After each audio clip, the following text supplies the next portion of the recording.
जनवरी 18 हमारे प्रतिदिन की रोटी मिनिस्ट्रीज की ओर से आप सभी को नमस्कार।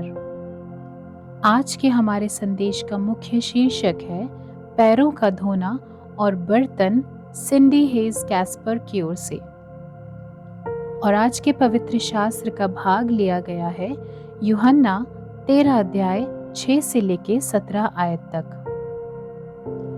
जब वो शिमोन पतरस के पास आया तब पतरस ने उससे कहा, हे प्रभु, क्या तू मेरे पाँव धोता है? यीशु ने उसको उत्तर दिया, जो मैं करता हूँ तू उसे अभी नहीं जानता, परंतु इसके बाद समझेगा। पतरस ने उससे कहा, तू मेरे पाँव कभी न धोने पाएगा। ये सुनकर यीशु ने उससे कहा, यदि मैं तुझे ना धोऊं तो मेरे साथ तेरा कुछ भी साझा नहीं। शिमोन पतरस ने उससे कहा, हे प्रभु, तो मेरे पाँव ही नहीं वरन हाथ और सिर भी धो दे। यीशु ने उससे कहा, जो नहा चुका है उसे पाँव के सिवाय और कुछ धोने की आवश्यकता नहीं, परंतु वो बिल्कुल शुद्ध है। और तुम शुद्ध हो, परंतु सब के सब नहीं। वो तो अपने पकड़वाने वाले को जानता था, इसीलिए उसने कहा, तुम सब के सब शुद्ध नहीं। जब वो उनके पाँव धो चुका और अपने कपड़े पहनकर फिर बैठ गया तो उनसे कहने लगा, क्या तुम समझे कि मैंने तुम्हारे साथ क्या किया? तुम मुझे गुरु और प्रभु कहते हो, और ठीक ही कहते हो, क्योंकि मैं वही हूँ। यदि मैंने प्रभु और गुरु होकर तुम्हारे पाँव धोए तो तुम्हें भी एक दूसरे के पाँव धोने चाहिए, क्योंकि मैंने तुम्हें नमूना दिखा दिया है कि जैसा मैंने तुम्हारे साथ किया है वैसा ही तुम भी किया करो।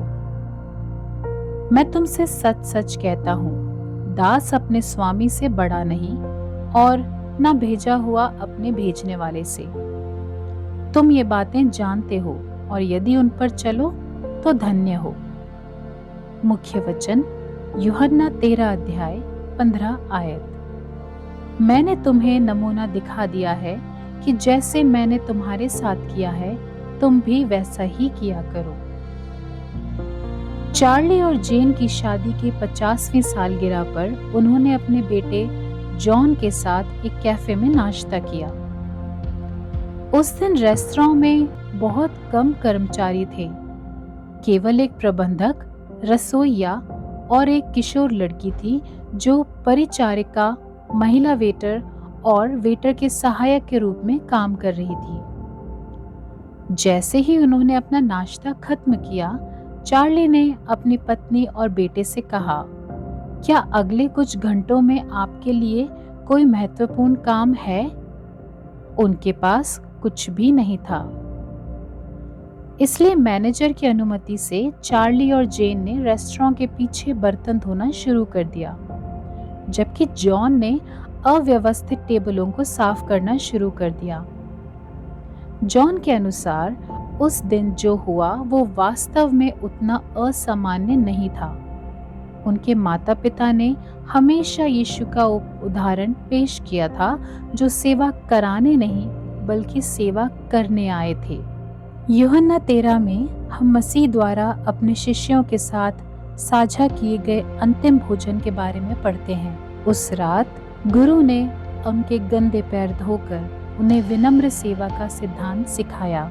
यदि वो 1 दर्जन पुरुषों के पैर धोने का नीचा काम करने को तैयार था, तो उन्हें भी खुशी खुशी दूसरों की सेवा करनी चाहिए। हमारे सामने आने वाली सेवा का प्रत्येक मार्ग अलग अलग दिख सकता है, लेकिन एक बात समान है, सेवा करने में बहुत आनंद है। सेवा के कार्यों के पीछे का उद्देश्य उनको करने वालों की प्रशंसा करना नहीं है, बल्कि सारी स्तुति हमारे विनम्र आत्मत्यागी परमेश्वर की ओर निर्देशित करते हुए प्रेम पूर्वक दूसरों की सेवा करना है। कब किसी ने अचानक किसी कठिन कार्य में आपकी मदद करने की पेशकश की है?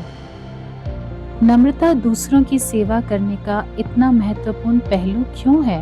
प्रेमी उद्धारकर्ता मुझे सेवक कैसे बनना है ये दिखाने के लिए धन्यवाद। आमीन।